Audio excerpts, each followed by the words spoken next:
at 6, they are bringing in millions of dollars to our local economy. From Halloween costumes to Mary Kay cosmetics to automobiles, people from all over the country come to Houston for conventions.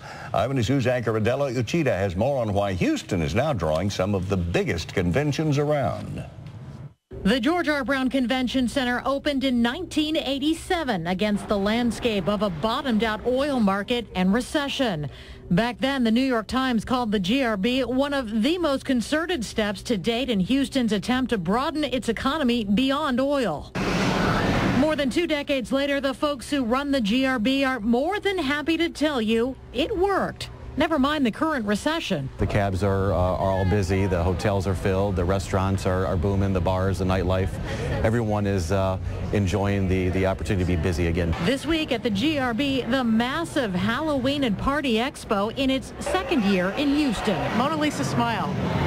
Attendees were here to buy for October's Halloween retail sales, but they also dropped $7 or $8 million into the local economy, like Heidi from New York, who says Houston is a bargain. Like in the food is very inexpensive, what we pay down where we lived. 256 conventions brought in more than $550 million to the city in 2008, according to the Houston Convention and Visitors Bureau.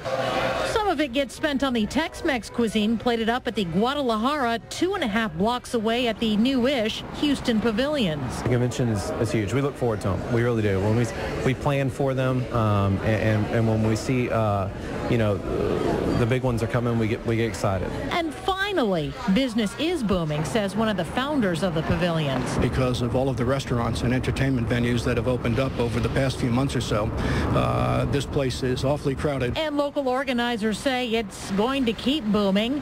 Why? Because of the convenience and the prices, and yes, the weather. There's enough to do here so that people can go have a drink and get a great dinner, but there aren't the distractions that draw people off the show floor that you would get in a city like Las Vegas. Which is good news for this guy who counts on Houston's Halloween and Party Expo to make a living. Because all my customer base is coming here already, so I don't need to make an extra trip to Vegas and meet the same people, possibly. Adela Uchida, 13 Eyewitness News.